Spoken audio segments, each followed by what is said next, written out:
What's up, horror fam? You know what time it is. Let's get into this.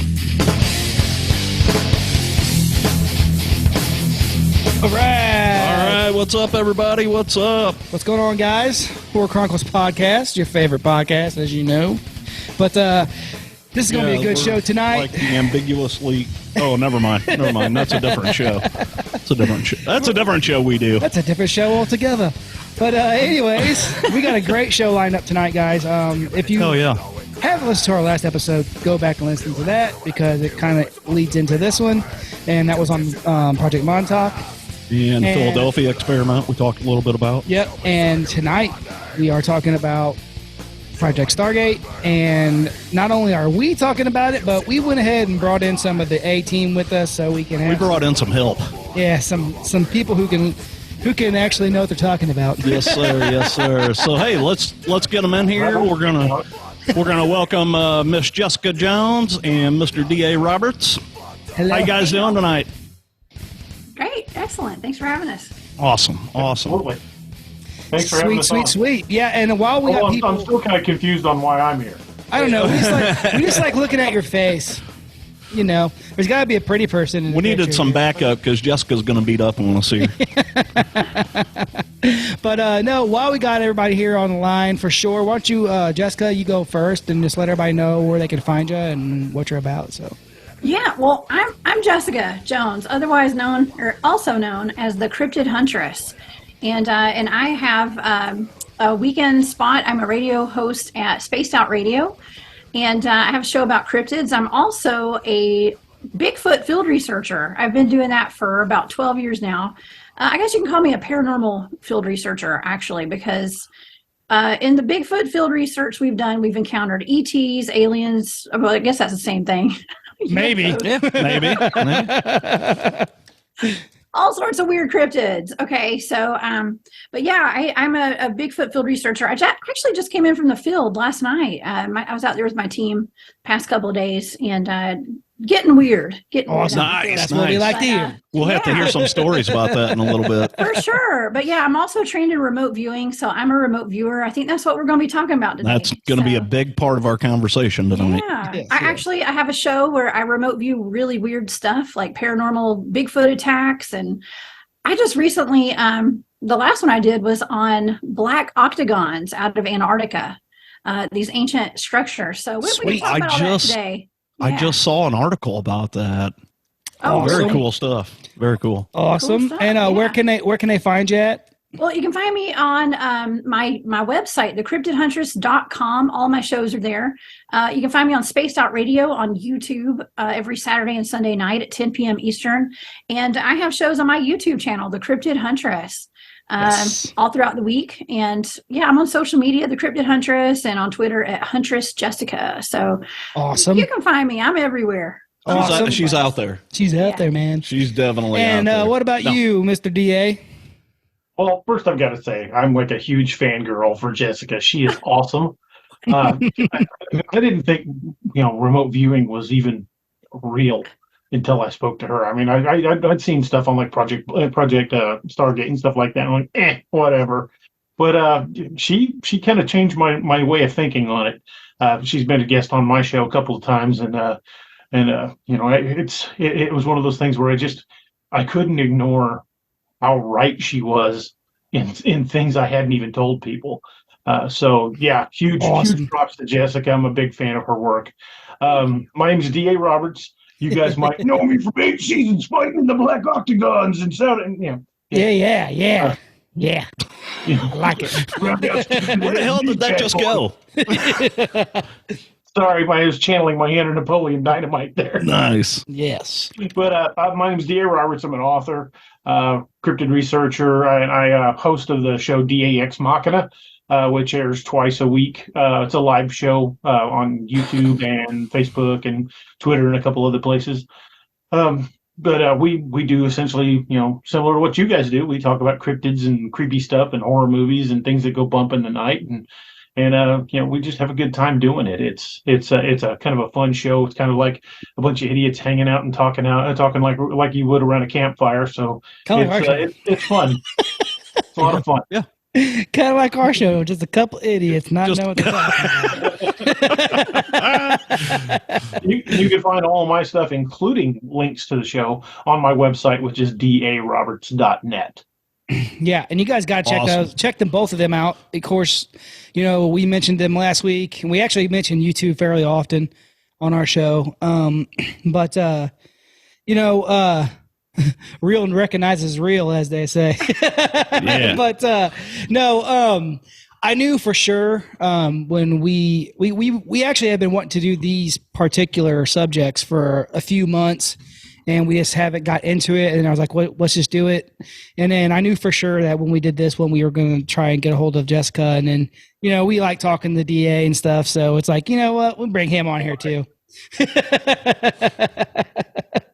He can do research. He's on here for the fluff. Yeah, beard. It's the beard. It's the beard. Yeah, there you go. So, like we said, tonight we're talking about Project Stargate, which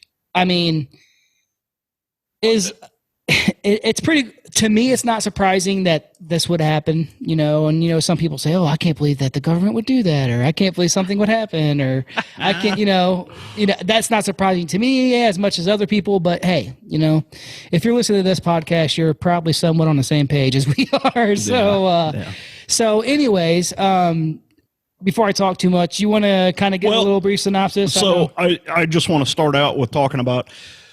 The whole reason why this came about is Ryan and I were sitting, and Ryan and I, even when we're not on the air, we talk about weird crap all the time. Yeah. And so I can attest to that. Yeah. So we're sitting there talking about different movies and TV and stuff that we've been watching, and we both landed on, hey, have you been keeping up with the Stranger Things series? And I was like, yeah. Well, then that led us down a rabbit hole of government conspiracy. And that's kind of how this all come together is Ryan and I were just like, why don't we try and pull all this information that they've given us in this series and tell people the facts on it. Yeah. What is actually happening. I love the series. I don't know. Have you guys watched the series, Stranger Things? I've watched part of it. Parts, yeah. I know it's it's probably different, especially for you, Jessica. It's probably a little different. It's just like when soldiers watch war movies. They're kind of it's one of those things. Yeah. It's and Stranger Things isn't just about remote viewing or anything. The interesting thing to us is the original working title for Stranger Things was Montauk. Yeah, that's what it's supposed to be. And it all revolved around that, the Project Montauk. And then the producer said we shouldn't call it.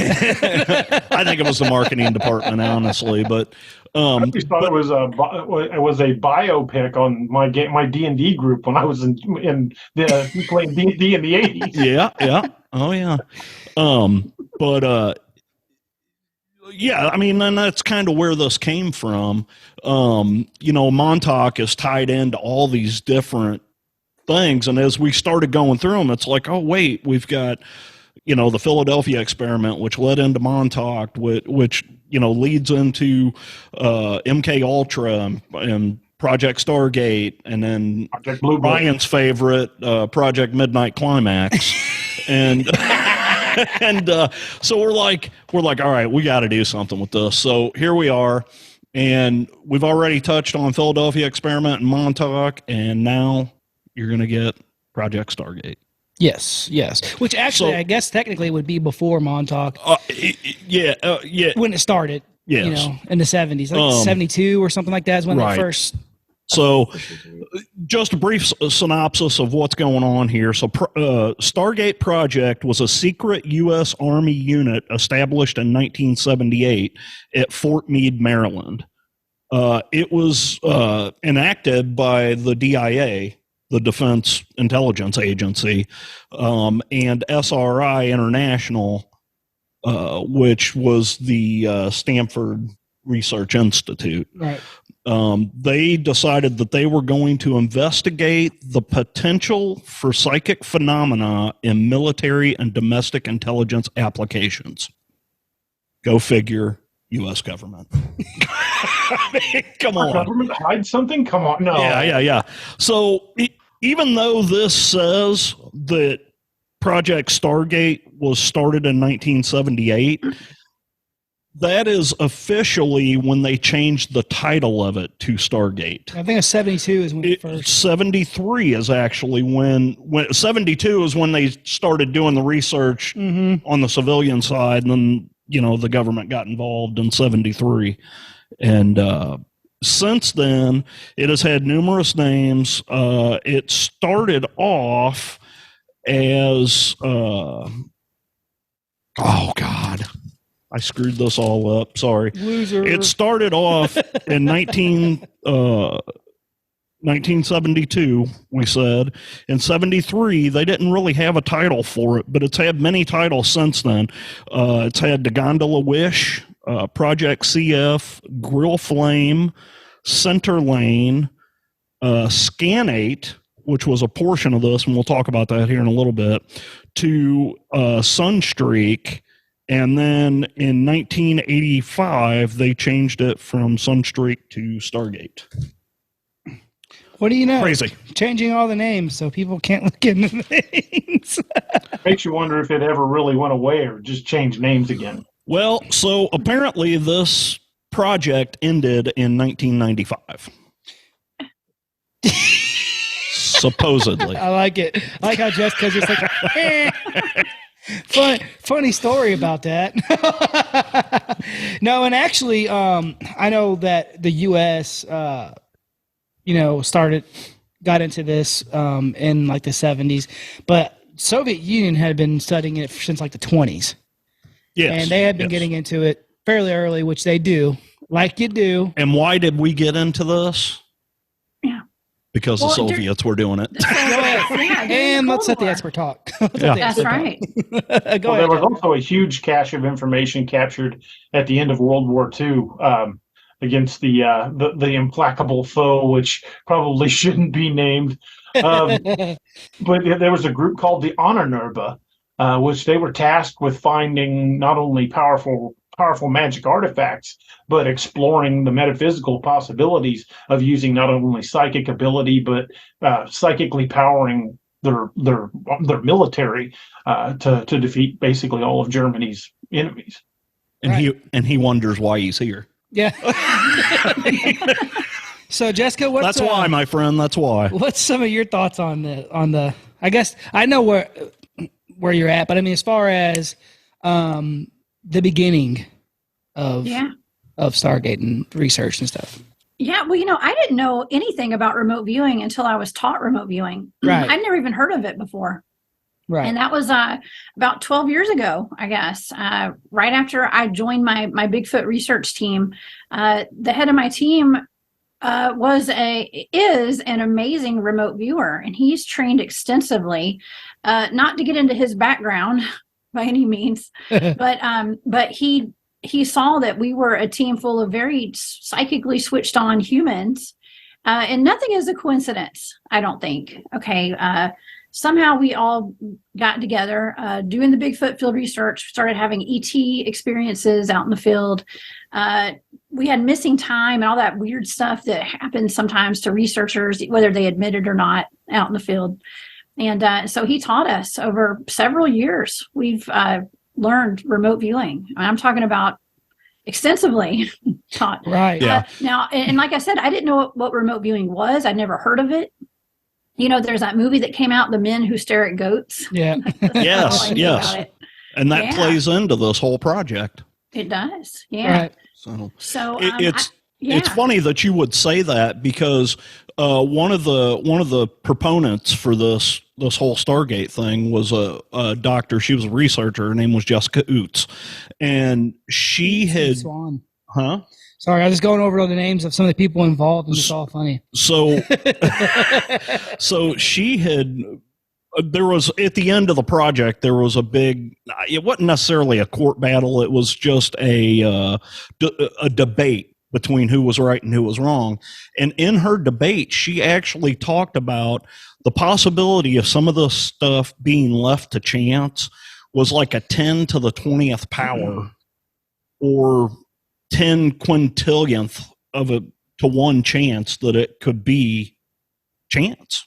There had to be something to it. Mm-hmm. So, I mean, it's uncanny. The information the data that I produce for these targets, you know, I do blind targets for the most part. 99.9% of these targets are blind that I'm doing. And not, like I said, you know, I've actually remote viewed something for DA before, and I kind of knew a little bit about it. I was a tiny bit front loaded on that. But, you know, I've been given a whole bunch of blind targets recently by my friend Barry Littleton, who's an amazing researcher. He's kind of been my sidekick lately on a bunch of my shows because he and I work very well together when it comes to this I've seen him on a couple of your shows. I've been watching here and there when I can. So, Jessica, let me ask you real quick.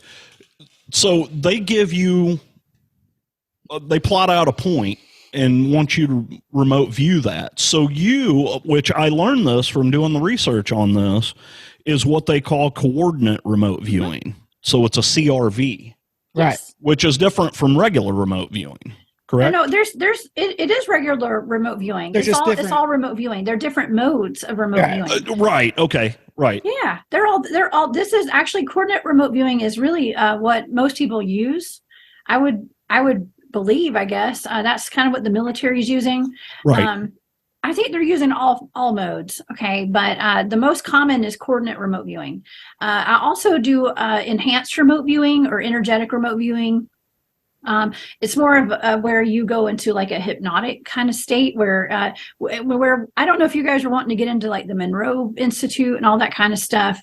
We can, but we do the HemiSync programs with Monroe Gateway program and things like that when we're training for remote viewing to get you into different brain states like theta and all that kind of stuff. So coordinate remote viewing is where I am assigned a target. Okay, a target. There's coordinate numbers assigned to any target. It could be anything from a missing person to a statue to a time of something, you know, historical in history, like, you know, the signing of the Declaration of Independence or something. I mean, I can go there. Okay, nice. That can be the target. It could be anything, and so a set of random numbers. Usually, it's 8 numbers. Like 1, 2, 3, 4, excuse me, then 5, 6, 7, 8, just random numbers are assigned to that target. I'm tasked a target by someone. I'm given those numbers, and that's all I have. And so I sit down with with a pen and a stack of blank printer paper, and I get into remote viewing mode basically, and I sit down in a quiet room, and I just open up, I write my numbers down, and there's a process where I chart out all the information that comes to me. My hand writes ideograms. It's kind of like automatic writing. Mm-hmm. And as I'm writing those ideograms, it's kind of like the aperture opens up, and all this information floods in from the matrix is the way I like to explain it. And anything that I sense is called our sensory data. It's like anything you hear. A lot of times I get song lyrics and stuff, and I'll write those down. And I joke around about how I solve a lot of these targets by rap lyrics. You know, like I got like Dead Prez in my head or something. I don't know. Last time it got West Side Connection going on over there. I did. Tupac was in one of my last remote viewing sessions, and It was about the Kushtaka out of Alaska. Okay, wow. It was weird. I know it's weird, but that's how I channel. You know, it's basically like channeling. You know, well, that's what I was getting ready to say. You know, coming from like our world, you know, as far as like the paranormal goes, you have people who are channelers, or people who like go into the other dimensions and talk to dead people or whatever it may be, and they'll use their body, and their eyes will be closed, and they'll be writing or drawing whatever that, you know, they're seeing or hearing. So that's what we do. Yeah, and to me, very similar. And to me, you know, it all boils down to what I've talked about a few times on the show, and that is, I feel like humans don't understand how special we really are, and how powerful we really are individually, but more together, and that certain entities, beings, whatever you might say, don't want us to know how special we are, and they want to keep that away from us, and they want us to not dig deep into our power of our mind and how strong the human is really. So, and that's where I step in, and I'm that glitch in the matrix for a lot of people. I've been putting myself out there, and yes, I get a lot of criticism when I go on other people's shows and stuff. Where I did it first, okay, when I first went public about the remote viewing. There's a lot of people that called me crazy and full of crap, and well, I quit reading comments on other people's shows that I go on because people can be very rude. Oh, yeah, that's about it. And that's fine. But, let my data speak for itself when I do these targets. I think I've done enough of these shows and targets and to put myself out there. First of all, I quit caring what people think. I never really cared to begin with, to be honest. But it's, I shock myself every single time. I don't know what these targets are, especially these ones that Barry's been giving me. I mean, I've been remote viewing like the TRAPPIST star system, these things out of Antarctica, different cryptids, cryptids, and I don't even know if these things are real or not, or they don't when they give me the targets.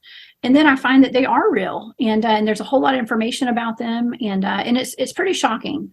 And missing people, oh my gosh, I've helped locate missing people. The majority of them are deceased, by the way. Almost every missing person target I've gotten has been deceased.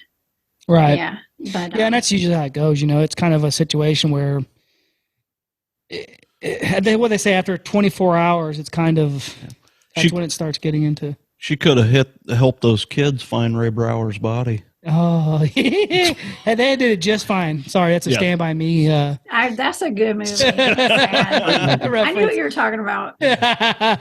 But DA, what are your? I know you just said that since you've talked to Jessica, she's kind of changed her mind on things. But what are your thoughts on? Let's just talk about the aspect of remote viewing and the power of the human mind, or just human beings in general. Well, it's long been believed since, dating back to antiquity, that the power of the human mind could not only affect how your body works, but the universe around you. Tibetan monks were able to channel energy outside themselves, creating thought forms like tulpas. They were able to heal great grievous wounds. And that's really, after my back injury is when I really started exploring the possibilities of some of this stuff, because I wanted to find a way to go back to living my life without a lot of pharmacology, because I do not like taking medication. Never have. And when I first met Jessica, I was very skeptical. I'd read some of the information about remote viewing, and then I was like, okay, that's firmly in tinfoil hat territory. So I didn't really put a whole lot of stock into it. But I talked to her about my experience in LBL when Nick Valente and I went there looking for Dogman, and another incident that happened that people can watch the video on.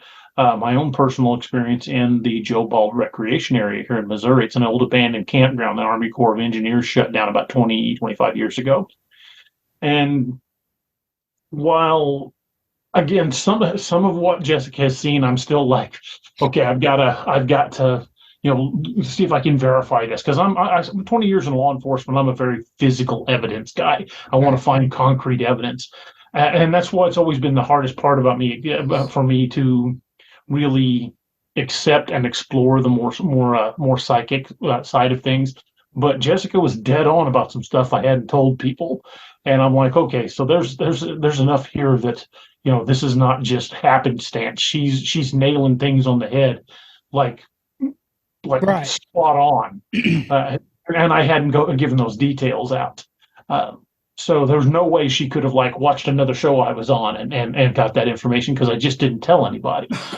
There were two people in the world that knew it, me and Nick Valente, and Nick never told anybody. He still hasn't. but Jessica was pretty well dead on the money on a few things, and it really kind of opened my eyes. And then I met you two idiots, you two guys. You're welcome, sir. And you're welcome. And we got into some really in-depth conversations, and I blame Ryan for this. I blame him wholeheartedly for introducing me to the Akashic Records. You're welcome. And that's become kind of like almost a quest for me to not only access the Akashic Records, where I can peruse the so to speak, the information of the universe, or I can also use that channel energy to help with my back. And I don't know, and again, I'm not going to say, say causality or anything, but about the time that you guys got me going down that rabbit hole on the Akashic Records, out of the blue, for no reason, they closed the pain management clinic I was going to. Uh-huh. And I had to find a new pain management doctor. And during this whole process, when I'm like trying to achieve lucid dreaming, and I'm asking the universe for solutions, solutions that don't involve major surgery, by the way. Right. This new pain management doctor says we're going to take a totally different approach, and they are doing some things that I didn't even know they could do. It's called an ablation, mm-hmm. and they are going to put needles in 3 spots in my spine and use radio frequencies to basically burn the nerve sheaths. I've had the 2 preparatory shots set up to that, and both worked fantastically. So I think it's the 25th of this month I do the ablation, and they said I should be pain-free for up to 2 years. Now, I can't say that's a causality, me seeking and asking the universe for that, but it seems really odd and very, very coincidental that at the exact time I started really delving into this lucid dreaming and the Akashic Records and asking the universe for solutions, that one just falls in my lap. I take full credit for making your back better. I'm just going to say that right now. You would. I take full credit in your life being better. It's all those deep tissue massages. He just wants to pop your back from behind. Hey, I'll pop your back for you, buddy. You're welcome. So I went into this big skeptic, and I'm finding that, especially when it comes to the power of the human mind, right. I think we're going to discover, and we're also in the process of seeing disclosures from the government about aliens and things like that. But I think what that's doing is not only validating some of the things that Jessica and remote viewers like her have done, it's also setting us up for that next stage where more and more people are starting to accept the power of the human mind. Right. And I honestly feel like, I think that this may have been the way that people communicated a lot back before we were interrupted with all the internet and other things that are electronically messing with us. And, I think it was a lot easier to communicate with people this way, and, a lot easier for people so you hear stories from different Native American tribes, and you hear stories from even different cultures around the world that have the same kind of creatures or some of the same kind of stories. And I got a feeling that some of these people actually communicated it the same way that remote viewing kind of is, and that they could use the power of their brain and the mind to communicate like that without being interrupted by all the stuff that's going on now. Yeah. Well, here's what happened is that we did use telepathy much more, and still babies and mommies and daddies, when you have an infant, there's telepathy going on there. Yes. How are they communicating with you? You can pick up when there's something wrong with your kid. How many times have you gone to answer your phone and you knew who it was before you answered your phone? Okay. Right. Yeah. You felt like they were about to call and then your phone rang. Okay. Well, here's the problem is that our telepathy, our telepathic abilities, and our psychic abilities have been, first of all, kind of corrupted. They've been suppressed. Corroded. Now we have artificial ways to communicate. Instead of telepathy, we have cell phones. Okay. And so we're able to just pick up a phone. We had the rotary dial phones back when I was growing up, of course. Me too.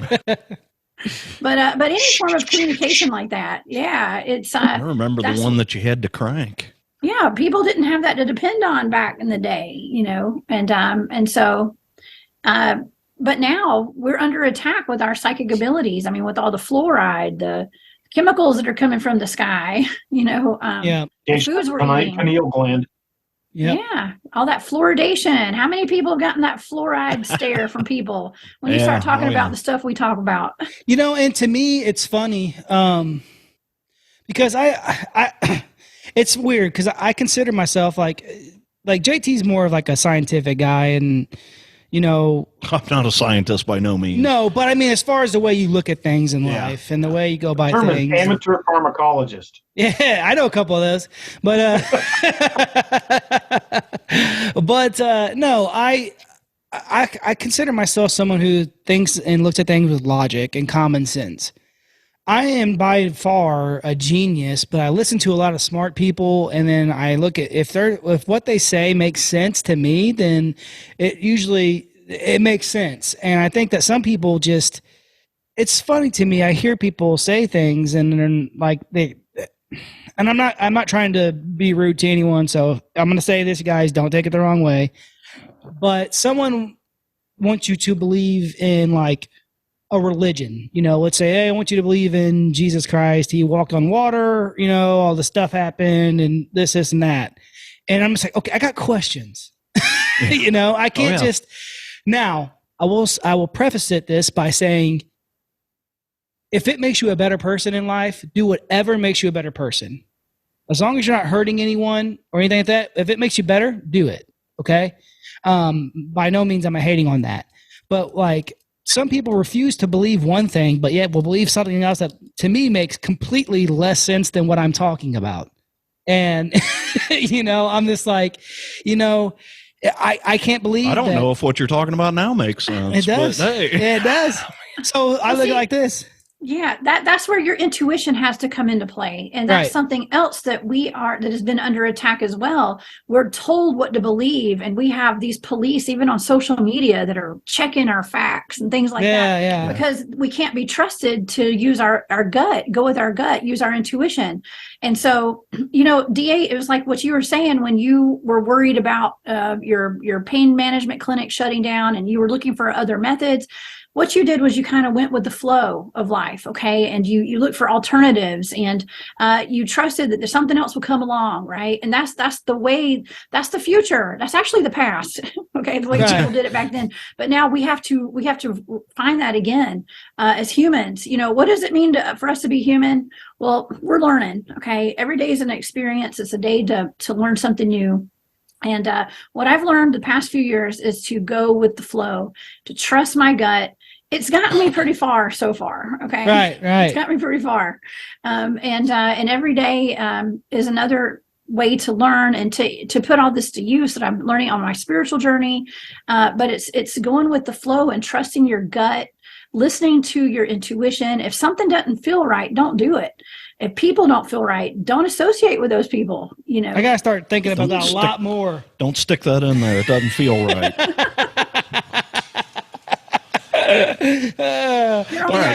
You're right. And like, so to get back to Project Stargate, which we kind of really been talking about what it's about anyway. We just been going about it a different way. The way we do.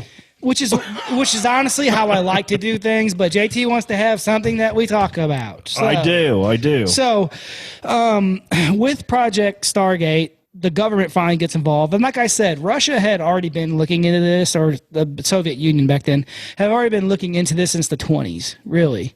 So we kind of want to, make sure, hey, if they got it, we want it. So we're going to get into what they're saying, to what they're doing.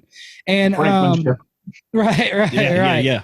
And then you get I believe it was Dr. Hal Puthoff. Is that how you say his name? Yeah. Puthoff. And Dr. Russell Targ. They actually started it. Yeah. It's Puthoff was a Scientologist, actually, I believe, to begin with. And then Russell Targ, or I say Dr. Targ or whatever, he was kind of an occultist, really. And then, so those two together came in, and I guess you would say founded Project Stargate. Yeah. Let me read this little go ahead. little blip right here. So in 1970, United States intelligence sources believed that the Soviet Union was spending 60 million rubles annually on psychotronic research. What the fuck? Is that about $1.80? Yeah. So $1.258. So in response to claims that the Soviet program had produced results, the CIA initiated funding for a new program known as Scan8. And that is like what we were talking about a while ago, scan by coordinate, the coordinate remote viewing.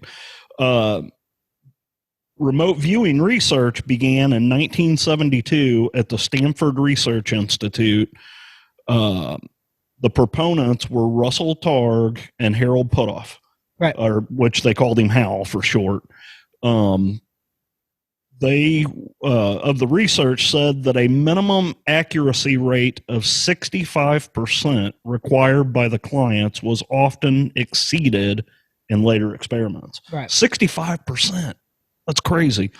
So physicists Russell Targ and Harold Puthoff began testing psychics for SRI in 1972. And one of the big ones that they tested was, we all know him. Well, I don't know if you love or hate him, but Uri Geller. Mm-hmm. He was one of their first people. Now, if you don't know who Uri Geller is, get on YouTube, look up some of his stuff. It's up to you. You have to make your own mind up on whether you believe what's going on there. But yeah. And also there's another guy involved with this named Ingo Swann. Yes. And I've got some information on him because he did a lot of cool stuff in the remote viewing world. Well, and he was an artist and a psychic before he got into this. And then but he was super, popular and big. And so they brought him in and he kind of took it to a different level from where it originally started from. Yeah, I gotta say. Go ahead. Oh, sorry. Go ahead. No, you guys fight for the death. I was gonna say. No, I was gonna say. That's his mode of remote viewing. That's what I was taught. That's what I've been trained in. Okay. Ingo Swann's methods. Yeah. Okay. Yeah. I was going to say, I thought it was odd. Funny that you would mention that he was an artist. Because since I've been digging into this, it seems the people that are the most in tune to it, like Jessica, are the people that naturally tap their creative side.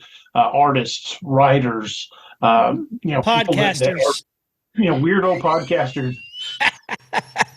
People that have embraced their creative side, because that's the part of the brain where all of this comes from. Right. And you got to keep that alive. And you got to also think about, how do you manifest? Okay, because you mentioned that there was an occultist that created this, a Scientologist. Okay. Yes. One thing, I've learned a whole lot of stuff. I keep saying one thing I've learned. All right, there's like a million things I've learned, but it's all about creativity, and that's how you manifest your reality. Okay. Right. If you're into manifestation and stuff, and I think we all are into manifestation, if you know it or not. Okay. I know I manifest my reality. And so that's why I keep my thoughts positive. I try to. 100%. And that's how I live my life too. Yeah. And words are spells and all that kind of stuff. You gotta always watch how you talk to yourself and to your kids and the people around you, and not let people talk to you the wrong way and all that kind of stuff. Because there is a spiritual aspect to all of this, and it does have to deal with your creativity and how your mind can manifest everything around you. I mean, my reality is so weird. It just means that that's mine. My reality is different than your reality too. I think you got to look at too, though. Different. Some people's realities are like, hey, I need my Starbucks coffee and I need to take my way overly priced vehicle to my job that I don't like, but it makes me lots of money. Shut your mouth. And, and some people's reality isn't really that great. I know a lot of people who have a lot of money and they're not very happy and at all. And there's a reason why, you look into like all these people, like, I don't know I don't pay attention to it, but it's in my wheelhouse of people I listen to on podcasts. And they talk about stuff like this, but like I guess the Grammys was like super like satanic like background to it, and it was really like, you can tell these people just aren't freaking happy. I didn't watch it, but I heard it was a very uncomfortable thing to watch. Yeah, and like to me, I see those people and I'm just like, they're not happy. I heard Madonna nailed it. What, her head to the floor? Yeah. Because that's what it looked like. Someone hit her head to the floor a few times. I thought she was cosplaying the tricycle thing from Saw. Yeah, exactly.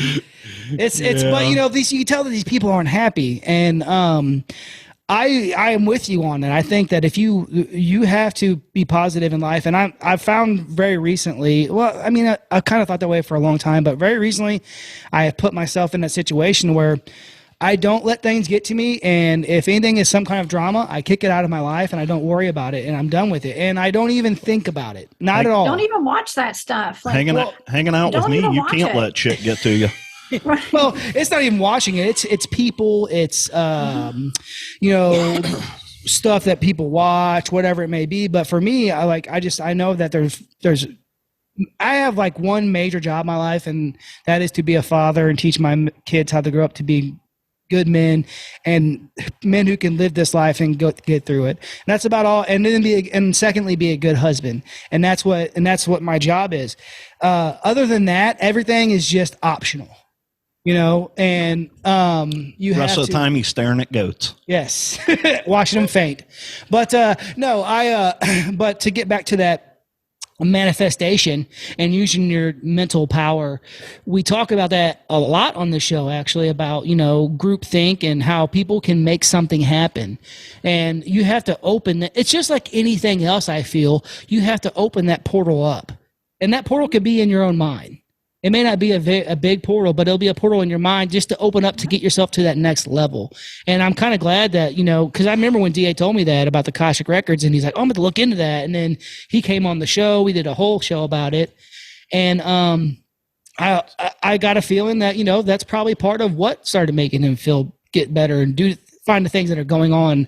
Happened to me myself, you know, like my back was killing me for a very long time. And then I just changed some things up. Changed the way I thought, started doing things that I probably should have been doing to begin with, and magically no more back pain, you know. And like you're talking about repairing yourself and how the human body can do a lot of things. It's pretty crazy. I explain it to my son, you know, he gets a cut or a scrap, you know, they're boys, they do all kinds of stuff. And he's like, Dad, why is it a scab? What's a scab? And I told him what a scab is. And I say, you know, if you leave that alone, your body will heal it up completely and you won't have a scar. But if you scratch that off, it's going to be a big scar on you, you know. And just explaining what the body does. Then you got to explain that scar to everybody for the rest of your life. Well, I did tell him chicks dig scars, so he's, you know. Oh. So, but anyways, you know, getting back to that, like I have probably 10 years ago, I had two partially torn rotator cuffs in like a 2-year period. One did it, and then the other one did it. And then, so I went to the specialist and all this stuff, and I'm like, I don't want surgery. I don't want no pain pills. What can I do? Okay, good, great. Just do these exercises every day, build up the muscles around it. It'll start to heal itself, and that the muscle you build around it will help it heal it and be stable. Cool, I did that. Now I can do everything. My shoulders don't bother me. I can do all kinds of stuff. I work out, you know, 5 days a week. So I didn't have to have the pain pills and the surgeries and the things like that. The mental power did it, which is... Yeah, go ahead, Dave. If you got something to say. No, I just agreed with you. Right. You know, and you know, it's the power of the mind is something that the military knew was very strong, and knew they could use as a weapon. And of course, you know, what are they going to do? You give someone who has power, and they find out there's a new weapon, they're going to want to advance on that weapon, and that's like with Stargate. They're like, okay, cool. If Russia has it or Soviet Union, right, then we want it. Right. A while ago, you talked about groupthink and stuff. Mm-hmm. There's actually a thing. It's called quantum entanglement. If you do a little bit of research on that, it's very interesting. So science has proved, which, you know, I'm a science guy. Mm-hmm. Science has proved. So there can be two celestial bodies that are entangled through this quantum entanglement. I've seen this movie before. And even though, well, it's not a movie, even though they will be on opposite sides of the galaxy, if something happens to one, the other one will respond to it. Right. So, I like the connection between twins. And if that is the case, what the scientists are talking about is if that is the case, then why is remote viewing so far off? I mean, why is it not in the scope of people's thinking? because it's basically the same thing. Well, because you've been told not to think about it. Or you've been told it's bullcrap, Right. or you've been fed all this stuff constantly. That's kind of like what I got into earlier when I said that, there's so many, I think that's the way people communicate a lot, and that's the way things are done. And then over the time, like, hey, we can't let these freaking people know how special they are. So we got to feed them. We got to feed them this stuff that, hey, you live off daddy. Listen to what daddy says. He's going to take care of you. You don't need to worry about daddy. that. Yeah. Not that daddy. I'm sorry. That's a different podcast. But no. That's his other show that he does at 9:00. Yeah. But, they don't want you to understand that the capabilities you have. And when someone comes out, like Jessica, for instance, she's got into this and she studied it and she does it and she understands what's going on now. They want to shut that down as much as possible. Yeah. That's like for me. And that's why for me, like I was telling you guys earlier about the whole common sense thing. And if it doesn't make sense, then so like when they shut something down or they try to make something, and I'm not, by no means am I a flat earther. But like they push back so hard on that, and they shut everything down. Like you get on on a page and they shut it down because they're like, oh well, this is false information. But it's like, if it's not that big of a deal, why are you worried about it? Why are you so uptight about it? And that's what I look at. I'm going to tell you what, right now, if the earth was flat, cats would be knocking shit off of it. And they probably do. That's probably where our saber-tooth tigers went. They fell off the edge. Well, okay, so going back to one of the points you're making is, we're taught that having psychic abilities and using them and even being public with it is bad. And, I would have been burned at the stake a couple hundred years ago for this, I would have been hung. Just thinking that. Yeah. And a lot of people were potentially, especially in Europe, because it's all about control. And this reality that we live in right now, okay, let me put it in this kind of terms. The reality that we live in, this 3D matrix reality, we live in a fear-based society, okay, and it is meant to be that way to keep us all in control, okay, of someone else controlling us. Mm-hmm. And when somebody like myself, and us that are, putting this information out there, I put my reputation and my whole well-being on the line going public about this remote viewing stuff. Right. And even I thought being a Bigfooter and like talking about that publicly was going to be bad. Oh no, that was easy. It's the remote viewing stuff that people don't like. Okay. And so, people like it. I have a lot of support behind me. Right. But there's always those people that want to pull you down and call you a witch and whatever else, because it's still in our minds that's in our Dana. I'm telling you, you probably shouldn't have ever gotten into that stuff because now you have to hang out with goofballs like us. And you'll be perfectly okay as long as you don't weigh as much as a duck. Yeah. Well, it's funny because like I said before, me and JT have this show together. And he thinks about things a lot differently than I do on some stuff like with science and things like that. But he also understands that there's stuff that he doesn't know what it is, can't explain it, doesn't know.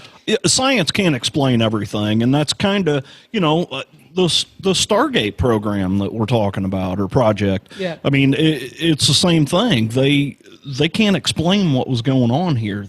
All they know is they were getting results 45% of the time. Right. And 45% of the time is unbelievable. Well, and not only that, but they also did it with actual CIA agents. Right. They brought them into the program, and the agents themselves started getting results and started getting into these things. And so that gave it a little bit more precedence in their mind that this was actually, something that could happen. Well, and it's very interesting because Jessica's even proved it that you can teach somebody to do this.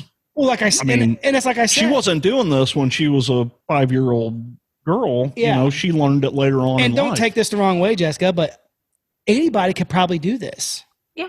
But you have to open your mind. Yeah, that's the number one thing in my book. I'd love people to have an open mind. Okay. Especially when we're out doing like research in the field on the cryptids and stuff. My number one thing is like, just have an open mind. Okay. But anybody can do it. You can teach anybody how to remote view. It's a scientific way of accessing your psychic abilities, basically. Right. And so anybody can do it. Now, is everybody good at it? Probably not. But you could be if you try enough. I mean, they say you can't be a good remote viewer until you hit at least 100 targets. Right. Okay. I've done well over that. Okay, myself. Yeah, and there you go. And the thing is that it's like I said, everything is connected. Kind of like you said, there's no coincidences.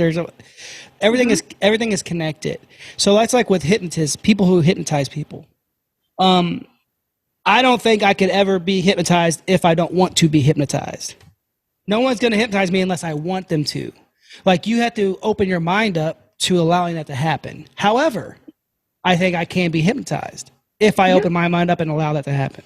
Well, that's part of remote viewing. You kind of have to hypnotize yourself.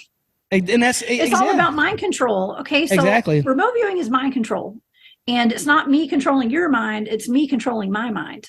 And that is so important and so healthy. If everybody could just control their own minds, we would not be living in fear all the time. Okay.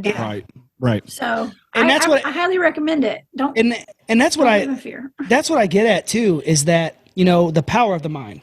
Right. So like people, I think that, like you said, people wouldn't be so fearful, but not only that, like just, I think that everyone would have a better understanding of everyone else. I think that, and I think it also comes to the point where, so with the alien talk and aspect on things, they say, oh, well, if there's aliens, why would they come down here to see us? Or why would this, why would that? I think that's another reason or another way for them to try to let us know not how special we are. We are very special. That's probably why aliens would come here, or extraterrestrials, whatever you want to call them, because they see how special that we are, and how strong and how durable and how, for what it's worth, like it's amazing to me that how much human beings can care.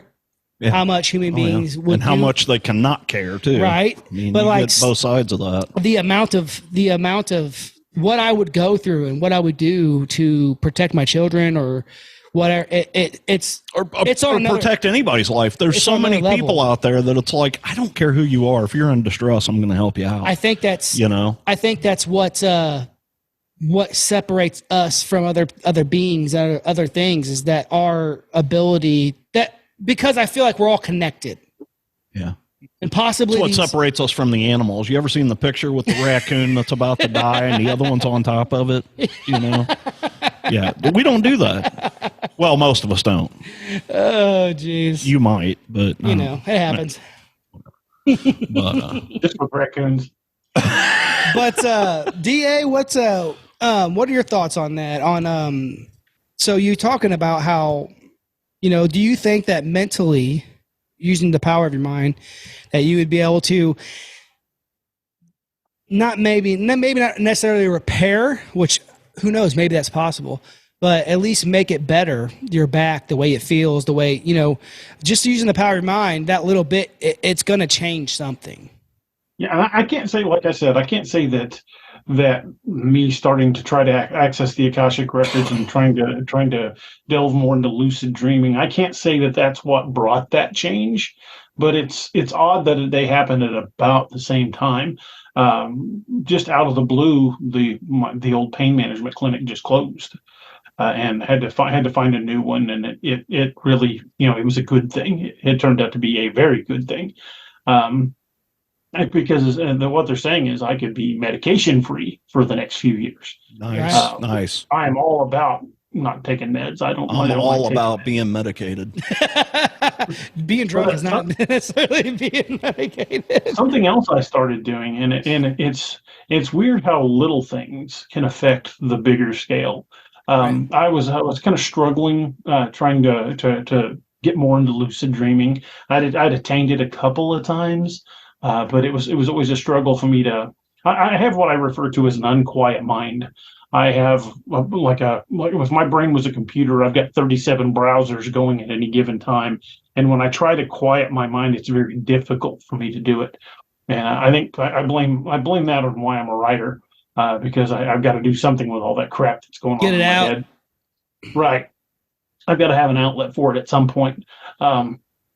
but I started making little changes. I mean, everybody, when they get the New Year's resolution, like, oh, I'm going to lose 100 pounds this year, and I'm going to go to the gym every day, and then by January 15th, people are like, screw that. I see it all the time. But I see it all the time. I've started making little changes, and as I saw those little changes start manifesting in my life, I'm trying to make other changes as well. And one of the first things I did that was very simple was I cut out high fructose corn syrup, and I started drinking only filtered water. I stopped drinking water with fluoride in it, Right. and I felt so much better. It's like night and day. I mean, I've got like 3/4 of a gallon jug that's literally right next to my chair, and I drink at least 1.5 to 2 of those a day. And it's all filtered water. We bought a filtration system for our tap. I can't, and now to the point, if I get a glass of water that's just straight tap, I'm like, oh. Oh yeah, I'm the same way. God help the toilet. There's a lot of pee going on there. And we've even made our dog kind of bougie. The dog only drinks filtered water now. So you put regular water in, and he's like. Well, that all affects the mind, Yeah. So speaking of mind, those little changes really made a huge difference. This kind of off the cuff, but I'm just kind of curious. So both of you guys have gone out and done field research on Bigfoots and cryptids and stuff like that. I know, Jessica, you tend to do it a lot more than DA does, just simply because of your background and all that. Nothing against DA. No, he hates DA. What I'm curious about is there a certain frame of mind you have to get into when you go out to do these? I mean, is there something that you're doing to help you? Yeah, absolutely. I was just in the field this week. I do a lot of shows throughout the week, and anytime I get a chance, I go out with my team whenever they're out there. This is actually I think it's a 5-year or 6-year anniversary, I can't remember, of when my team encountered a portal out in the meadow on this project we work on called the Meadow Project. So we were out in the field. We encounter so many strange things like ETs and Bigfoot, possible dogmen, things like that. You have to have your mind straight. You have to have your thoughts. Now, I'm not saying everybody has to, but my team does. Okay? Right. Now, a lot of people that go out that want to have a Bigfoot experience, it's just somebody, or maybe it's just somebody that's had an experience. It can really mess you up. Okay. Yeah. It can really mess you up. Now, I have been what we call inoculated to all of the high strangeness. I've been doing this for long enough. And also as a kid, I was seeing ghosts. I've had a lot of encounters with beings since I was a kid. Mm-hmm. So I've been inoculated since I was a child to all of the high strangeness. But it does help to have your mind in a place to where you are calm. You're always calm. You don't buckle under pressure. We don't run. Okay. When the going gets tough, you stand your ground, but you have to know how powerful you are as a human. We have every right to be in those woods as those cryptids do. Right. Okay? Right. And that's just me. I'm a powerful woman. Okay. And me too. Human. Just a human. You're her roar. I'm just saying I'm a powerful human. Okay. Because I understand my power, but with great power comes great responsibility. Right. See, I'm with you. I was with you all the way up to the responsibility part.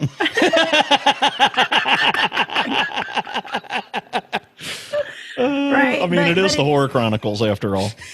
Yes. Well, I've been in some sticky situations out in the field, and it was actually, there's only one time I was actually I was almost terrified one time, but I stood my ground. I stayed there. I didn't leave. Okay. I had something scream at me really, really loudly. It was not a human. It was not I don't know what it was. I still don't know what it was.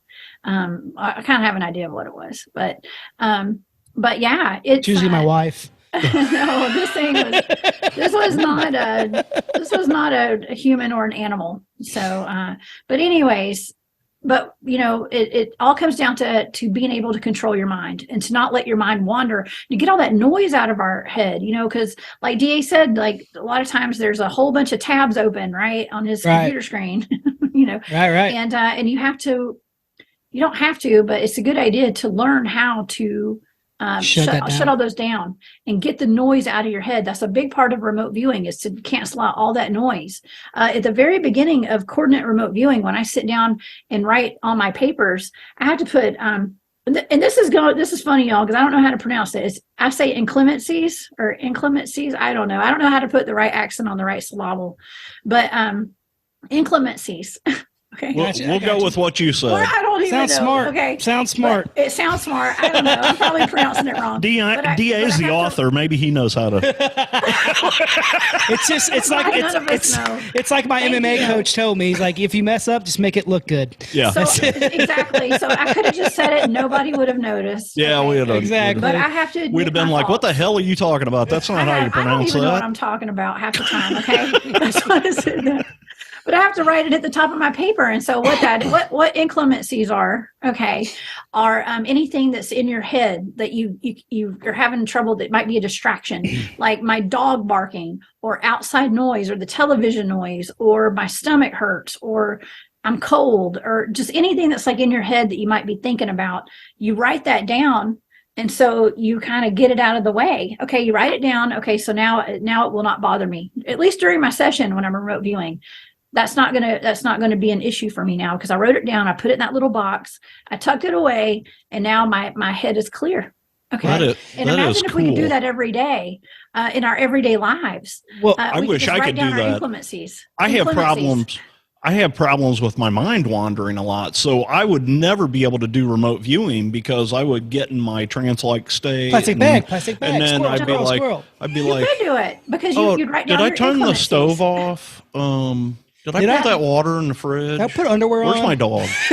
But that's why you write it all down before you start. You got to go put it in that little box. So see, that's kind of tuck it away. That's kind of like actually, and this is funny to me. It's like I was saying, how everything's connected, But like it's same thing with martial arts, or if you're if you're getting into a fight or something, you know what I'm saying? When you go into it, when you're fight week, you block everything out of your mind, even your children. Like, so when I was fighting, I didn't have kids at the time. So, but me and my wife now, but she was my girlfriend then, but we've been together 21 years now. So we've been together for a long time then. And, I completely blocked everything out. And, I remember being in this club, literally this club, Area 151. So I was at this club where I had my first fight at. And I mean, there's music going on, hundreds of people there, all this stuff going on. And I'm in the corner of this club by myself, and I don't hear anything. And I was just in my zone, getting ready for what I'm getting ready about to do. And it's just funny how that all connects. It's all about the mind and the mindset and the power of the human being. And, like we talked about with this situation with Project Stargate, how the government seen that's what they was a power and was something they could use to gain more power, and that they went to use that. But DA, to get back to his question, what kind of things do you do to get in your mindset, or what do you do whenever you go out for these? Well, one of the things I've found is if you go out with have you ever had an experience with a dog? Like you go up to this dog. I work for FedEx, so I've had many of them. You've had a lot of them. But, if you go up to the dog and you have bad intent, the dog senses that. Yep. If you go up to the dog and you truly mean that dog no harm, and I'm not saying not all dogs, because some dogs are going to bite you regardless. Right. But for the most part, most dogs, if you go up to that dog and you don't present a threat, they're generally not going to react to you. And it's that innate ability to sense intent that I think it is existent not only in us, but throughout the animal kingdom. And I think your intent has a great deal of what happens when you go out in the field. If you go out intending to do something harm, it's going to be difficult, for you to find that. Like deer season is the perfect. That's good as I was getting ready to say. Sounds like deer season. A week before deer season, when you're just out checking the food plots, deer are everywhere. But day one of opening season, you're out there like, I'm going to get a buck, and it's crickets. There's nothing out there. And I found that it's the same thing when dealing with cryptids. It's never been the times when I'm like, I'm going to find this thing, I'm going to find it, where I had any results. The best results I've ever had is when we've just went out and said, you know what? If nothing happens, we still had a good day by the campfire. Let's just relax and see what comes to us. And that has always been the best results for me. It's never been those times where we're like, I've got a camera in my hand, I've got my binoculars, I've got all this, and I'm going to get a damn picture today. Let's get into this. You're lucky to see a squirrel looking at you around the tree, like, what's that idiot up to? Those days when you've got everybody's having a good time. Everybody is not focused on the things around you. When you're just focused on each other, when you're more in that relaxed state. And I think a good chunk of that is when you become more in tune to what's around you. I tell a lot of people, like, what do I do the first time I go out and look for Bigfoot or something like that? I tell them the same thing I used to tell younger kids that were asking me about deer hunting. I'm like, the first thing you've got to learn to do is go out there and be quiet and be still. You sat down in a place in the woods for 45 minutes to an hour without making a sound and not slamming stuff around. If you're just sitting there very quietly, not making a whole lot of movement or hardly any noise, 45 minutes to an hour, things are going to go back to normal, and you're going to hear things you don't hear just stomping through the woods acting like an idiot. I was going to say that's probably my favorite thing to do, more than in deer season. Of course, I like to get deer meat, because that's what we do. We eat deer meat, but like I love sitting in the woods.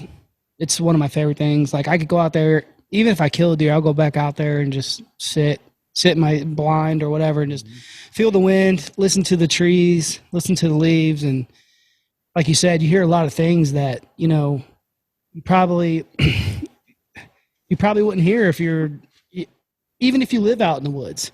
Right. But, doing your daily business, you probably won't hear it, but like 100%, I've been out in the woods many times and just sitting. I remember I sat in the woods one day for like 8 hours straight. It was so nice out. And I was just sitting there. I was like, I could just do this all day long. And I heard some pretty crazy stuff, and my wife, so she used to work for the same company I worked for a while back. And she, her truck had broke down, and we deliver out in the middle of nowhere a lot of time. And she was down in this valley and on this gravel road, but, and so she had to walk back up. That means path. Yes, a path. Yeah, exactly. So, and she had to walk back up this road, this path, to get service. So she could call somebody and say, "Hey, I'm broke down here. This is where I'm at. Come give me a ride."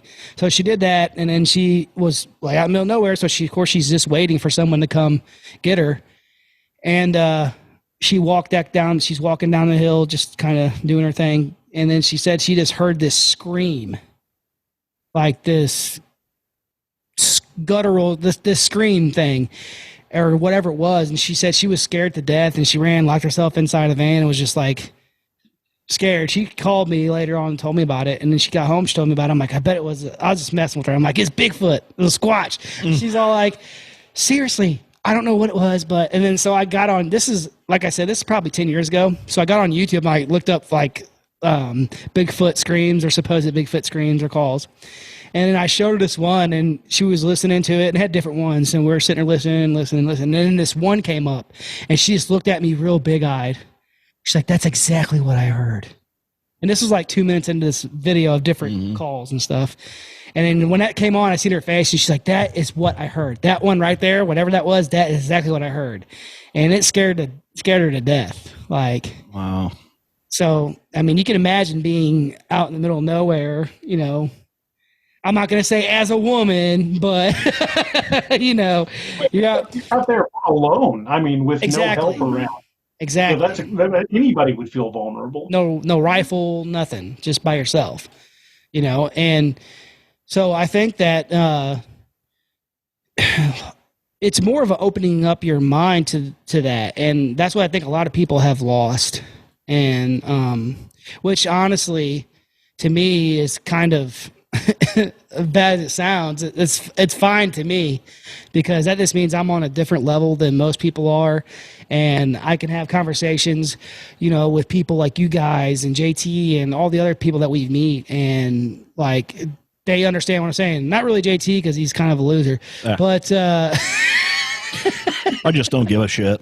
No, he loves this stuff too, and that's the whole point. It's kind of cool because we kind of put that together as like he's kind of more of the sciencey side of things, and I'm more of like this the physical and the human.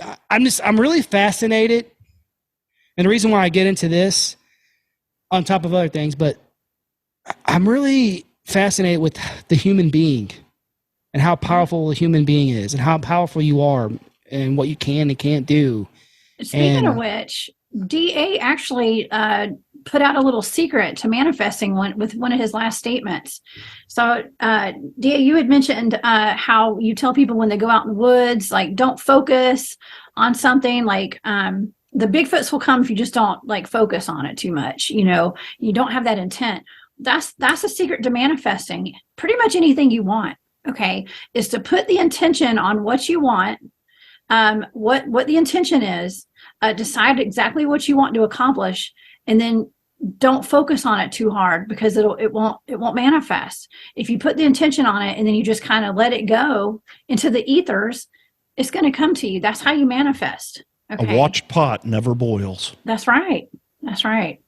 So, and that's with cryptid encounters. It's with anything, even like getting a new job or buying, getting a new car, or trying to understand how women think. Yeah, exactly. That too. Or men. Mysteries that will never be solved. There's a book. I've seen that book. There's no need to even try to figure that out. I've seen the movie. Right? And it didn't make any sense to me. Oh, shit.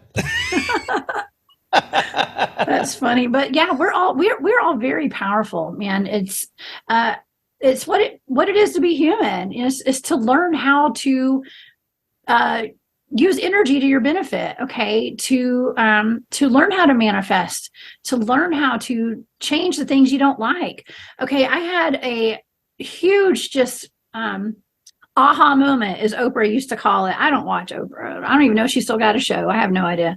No, but, what was that thing? What was that thing she used to have? You get a car. Yeah, but she used to have this thing she came out with, and it was like I have no idea. The Path or something like that. It was a book and vision boards, and yes. It was she had a whole thing. I just can't remember what the name of it was now. Yeah. But yeah. Well, The Secret. The Secret. The Secret. That's what the name of it was. That's what the name of it was. Well, I had this moment. Okay, I spoke at this conference called Camp Disclosure. Okay, that's when I first came out as a Bigfoot field researcher. Okay, that was last year, and or year before last. I can't remember. But anyways, I met this lady there named Apala. Okay, and she's become a good friend of mine. She's an actress out of Hollywood, but she does. She's just like us. Okay, very just forward thinking. Very much into this like starseed disclosure kind of stuff, and ETs and UFOs and things like that. And she gave a presentation at the same. We were both given presentations, but hers was about green cities and stuff. And I thought, well, that sounds like a really interesting presentation. I went and listened to her because I didn't know what she was I didn't know what she was talking about. I know all about that. Yeah. And well, it's probably not what you think it is, because it's not like this environmentalism, all this kind of stuff. Oh, no. They're talking about, like, if it's what I'm thinking of, it's like the 15 minutes away, these cities that are like, no, not people. This. No, this is different. Okay, so it's not the Green Cities Initiative or whatever. It's something, I called it that because I don't know the name of it. Oh, gotcha. Okay. But what it is, it's like where you envision, and this is something that she's envisioning, like if people live in cities, like the high-rise apartments all have green spaces. There's like gardens and things like hanging from them. And like the architecture is beautiful, and everything is just, the whole world is not just like cities have skyscrapers and stuff. It's like your communities of people working together and farming and having flowers and just beautiful things everywhere. And I started thinking, well, this is what she's envisioning for her future, and this is what she's putting out there to us. because we're all very powerful manifestors. Okay. Now, if you think about it, what is our architecture like right now downtown? It's like minimalist, it's boxy, it's ugly. We went from like the Renaissance or the era of like where we had like beautiful architecture and everything was just gold and paintings were beautiful. Now we have this like ugly crap and everything looks like a prison. Every big city looks like jail cells and stuff and basically asylums. This is so much like our episode about Universe 25. Oh yeah. It's like apocalyptic looking everywhere we look now. It's like everything's just ugly and drab and the colors are just bland. And what she was putting it out there because she was like, look, if we envision this as a collective, this is what we're going to start manifesting in the world. Okay. Right. And so when we see the future as being more beautiful and brighter, that is what we are all going to collectively start manifesting. Okay. The architecture being pretty again, right. Because what we've done is we've agreed on this reality that we live in. And I don't agree on this reality anymore. Okay. I didn't sign up for this. Right. I want to live in beauty. See, and that's funny you say that too, because like I'm really connected to Ireland, Scotland. I'm like 45% Irish, Scottish. Got Ardena done, Ardena. But you got a little I'm Irish Scottish in you? Too. So I'm Scottish. You want some? I got a little bit, but no. So I've always been connected to that. Even when I was a kid, I've always loved everything, like the music, like the old folk music, all that stuff is really it really affected me. So Leprechauns, all that. Yeah, kind of well, stuff. of course, horror movies. Well, he's about that size. Yes. I'm a little bit taller than Leprechaun. A little bit. You're only like an inch taller than me. You got a little Leprechaun DNA. Yeah. But so I'm on this page. I'm on a lot of Facebook pages that are like I try to feed my Facebook page with some stuff that like Ireland and Scotland and all these beautiful landscapes and stuff. And there's this guy, God, I can't remember his name, but he always does these little clips of Scotland and Ireland. And like he got the accent and he explains everything real well. And he's looking at all these old buildings and they're beautiful. Like they're just amazing looking and stuff. And like Edinburgh Castle and stuff like that. They look amazing. And it's like you said, there's almost nothing like that anymore. It's weird to me. They got buildings over there that are 5,000 years old and they're still standing and we can't even keep a bridge up in the United States. That's by design. Exactly. Oh yeah, it's 100%. But like you said though, the beauty of it. It's funny too because we started watching. So with the family stuff, we try to watch some stuff together too. So like last night we watched. We're gonna start watching Lord of the Rings over again. We started doing that extended edition. So we just started watching. Last night we watched the Fellowship of the Ring. Which is the first one, but the Shire. How hobbits they love things that grow and they like everything's nice and they want peace and all this stuff and everything was beautiful. Everyone was happy, like all the peace and love. They were a bunch of hippies. Well, what about second breakfast? Yeah. yeah. But I'm with you, and it's kind of crazy because I find this with most people a lot of soldiers you'll find this with too. They want peace and they want to be happy. It explains a lot, like in Gladiator. Like the strongest men, they fight because they know what they want. They want their family to be happy and peaceful and live in freedom and stuff like that. But they'll kill you. And that's kind of like the way I feel about it. It's just funny. Like I will freaking go to very dark places for my family, but I just want peace and happiness. I want my family to be happy and healthy, and it's funny. I want human being connections. That's like with us, like talking to you guys and going to conventions and things like that. It's nice just to talk, to actually have conversations with people. And not have to worry about, freaking getting ready to go off on somebody. So I keep that out of my. If you're not like being ignorant towards my wife or my kids, I don't care if you're an asshole. I'll just leave. I don't want to talk to you, stupid ass. You know what I'm saying?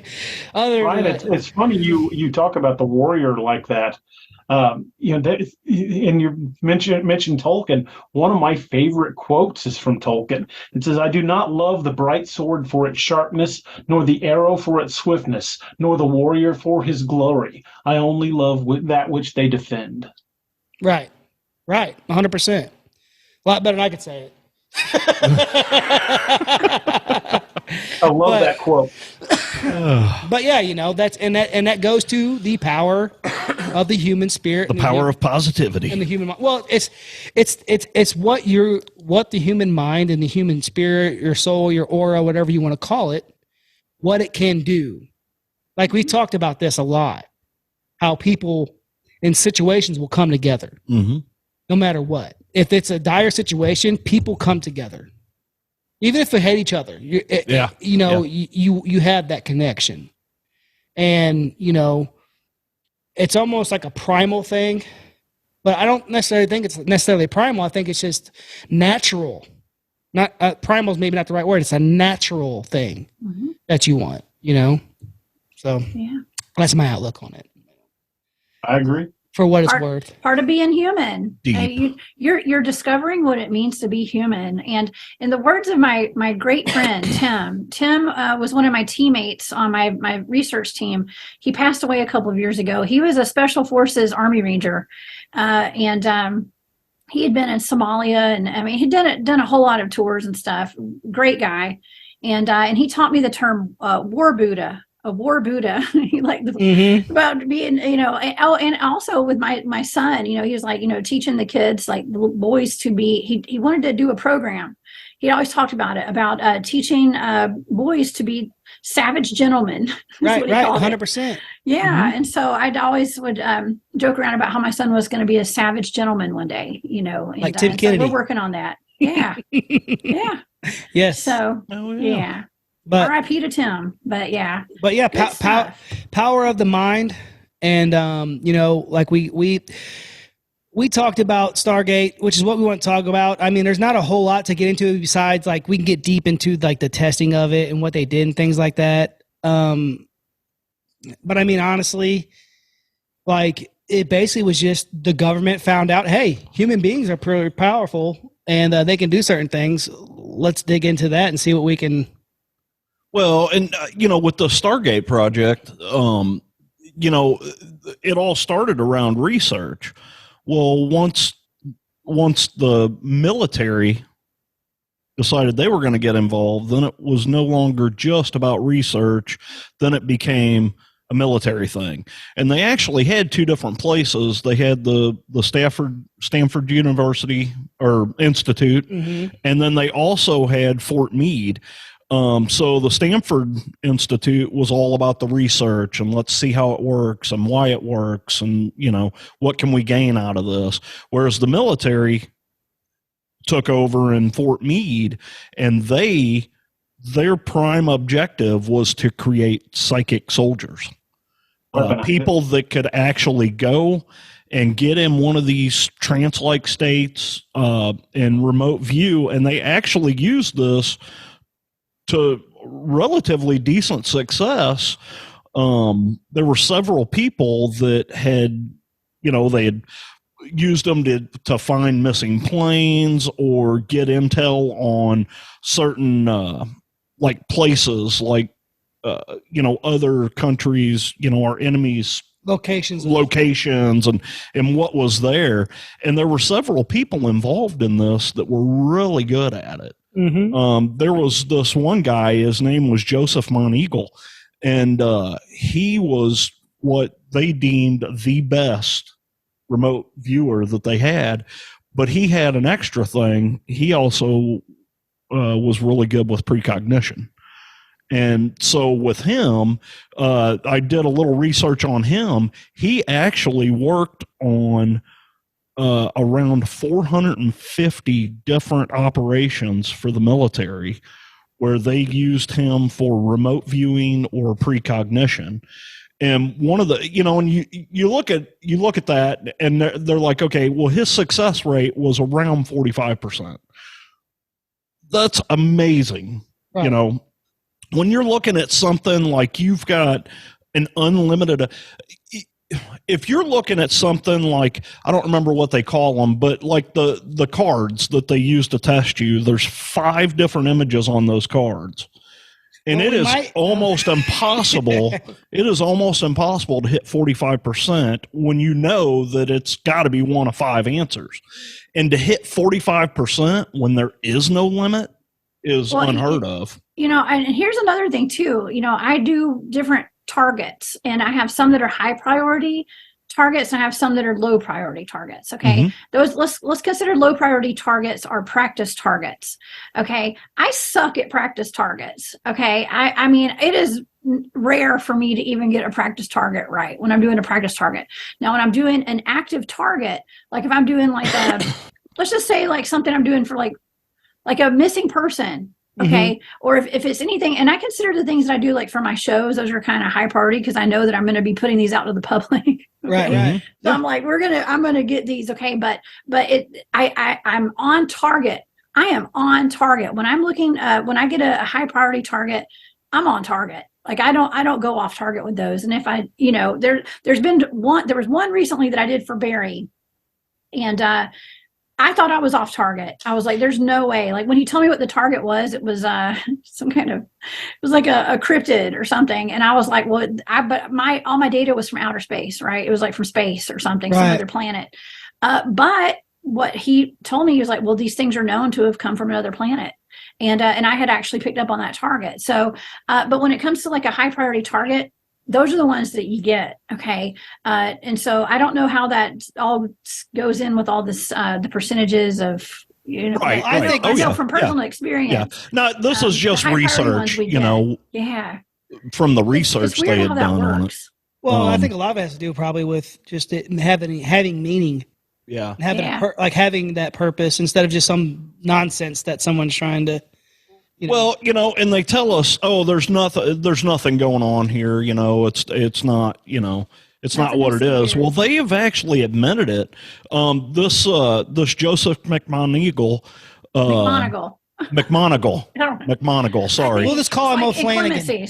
Yeah. McMonigle, he was actually considered remote viewer 001 because he was one of the best. He was so good that when he retired, they actually gave him a Legion of Merit award for his service to the government. They never met Jessica Jones, I guess. No.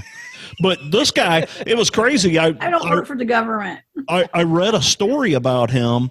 So there was a satellite called Skylab, and he had predicted, they knew it was going to crash back to Earth. They just didn't know when. Space is fake. In the end, around the end of 1978, he predicted that this satellite would fall to Earth on July 5th of 1979. He was off. He missed it by 6 days. Loser. It fell to Earth. It fell to Earth on July 11th. Wow. What's even crazier about that is he predicted where it was going to fall to Earth, and he was off there too, like 60 kilometers. Wow. There's got to be something to these people. There is. Okay, so I was asked to remote view an area, right? I didn't know what it was. I just knew that one of my fellow remote viewing friends was going to, I didn't know anything, actually. He just said, I want you to locate this target, right? Just this target. Gave me some coordinates. Okay. It turned out that I saw it was like, when I started remote viewing this target, I saw that it was a landmass, and I was identifying like a dead carcass of like a cow or a horse over here. And I saw a tree line over here. And like, I like kind of mapped out this area. Well, it turns out he was actually going to Mexico to go dig for buried treasure. Okay. Like Spanish coins or something like that. And I was right. And I said, and I remember writing in the data X marks the spot, and I wrote an X on. And so I like actually drew out a map for him with that target that he gave me. And cool. I didn't know what it was. That is very cool. Yeah. Awesome. And he got to Mexico, and he said that my target, it was on target, completely on target. Wow. There was even that dead cow. They said it was a dead cow. Was like right there where he was going to dig and all that awesome. stuff. So we're going to need you to go back to Abraham Lincoln and let us know if he actually was a vampire hunter. Okay. You know what? Actually, I got to tell y'all something. So I wrote this down. I've got like my little pen and I take notes while we're talking.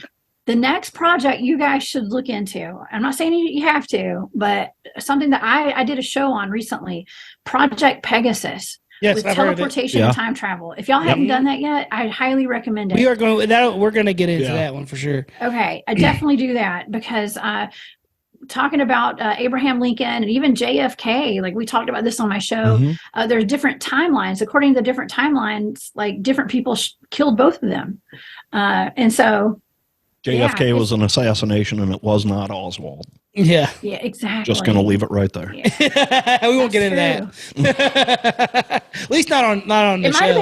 It might have been in one timeline. Right. It might have been. Right.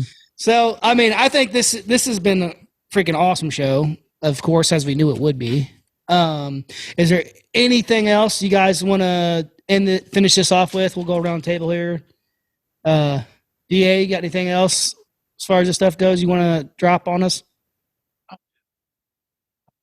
I think but the only thing I could really add to that is, there's a reason the government doesn't want us to be able to access this part of our mind, because I think they fear what an awakened population would be.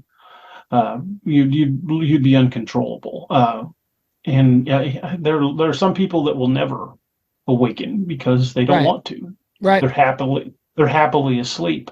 But I think there's a growing percentage of the population that are coming to understand the power of their own thought.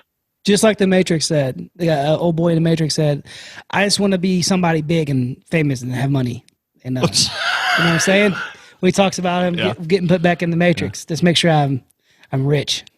You know, some people think about that and they want to be stuck. What about you? Got anything else you want to?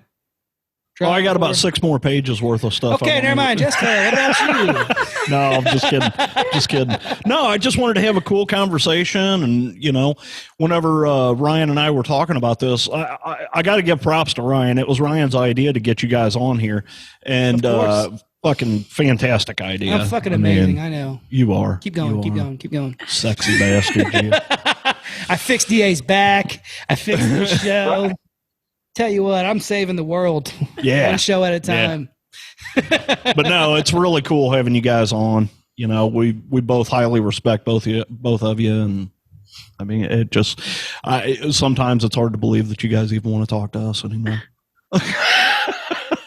Well, I think when it comes to this type of subject and, blazing a trail, I think the credit goes to this young lady over here. Yeah. Because I'm just a writer. Thanks. I'm just some. That's funny. You just pointed at you.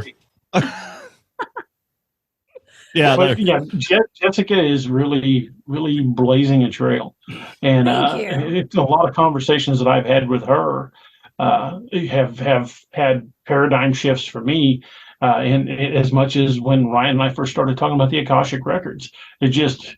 You walk away with that one idea that just goes in your brain, and it's those little synchronisms that the synchronicity when you meet just the right person at the right time in your life, that has a huge effect on the way you see the world.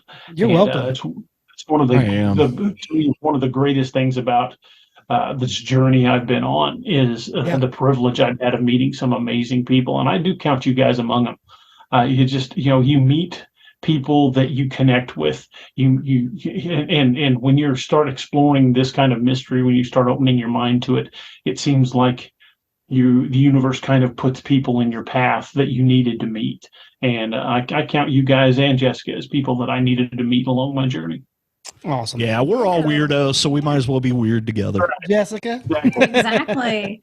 Yeah. No, I mean, I'm honored to be here, y'all. I really am. This is a lot of fun. And thank you for having me today. Absolutely. It is, I never saw myself doing this like 10 years ago, like waking people up out of the Matrix and all this. I don't even know how I got here, but apparently this is part of why I came, and this is my mission. And it's just to, share what I know, and the right people have come across my path, and so the best thing I can do is to pay it forward and to go out there and talk about all these crazy experiences I've had and this remote viewing. Yeah, it hasn't been easy. Listen, talking about this stuff and putting myself out there. I have definitely been kicked a little bit around, so it's okay.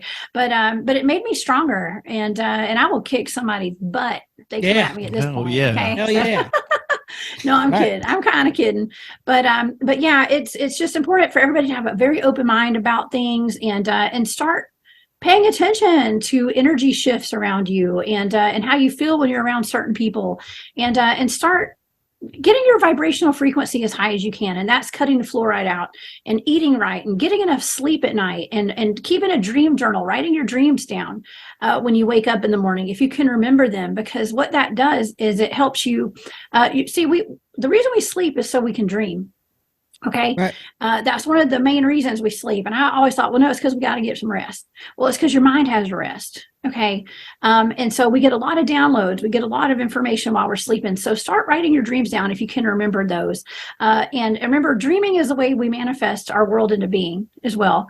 And so pay attention to your thoughts, and pay attention to how you speak to yourself, and how you speak to other people, and how other people speak to you. Protect your energy at all costs. That's our biggest commodity, and just start manifesting the world that you want to live in, and in terms of the beauty that you want around you, and the peace, and and the love. Okay, live on the frequency of love, not fear. Right. And yeah, man, that was a whole bunch of That's stuff awesome. right there. Well, and that is awesome. And, that's how I feel. I'll end this out here with this, but like JT said, we respect you guys a lot, and it's nice to have you guys on. It's something that we really enjoy about this podcast since we started it, is that we've met so many good people, and people that we can talk to, and that you, like you said, you get the vibes, you get their aura, you can tell who they are. And that's how I live my life every day outside of this podcast too. Like, I keep drama out of my life at all cost. And I feel way better about it. And I feel good in life. I'm happy. I'm healthier than I have been. And, I give a lot to that. Just positivity. I always think positive, and no matter what happens, we're going to get through it and keep on pushing forward. You know what I mean? And like we do with this podcast, so we just want to thank you guys again for coming on. D.A. Roberts, Jessica Jones, you guys need to go check them out. They gave all their info in the beginning there. We won't go deep into all that again. But no, guys, go check them out. They're amazing. Everything they do. And you guys might see us on their shows every here and now and again. It happens. Tends to happen. But anyways, guys, we're going to say bye to them after we hang up. But we love you, Horror Fam. Thank you for your support as always. You guys know that. But more importantly, as always, until next time, keep it creepy. These measures are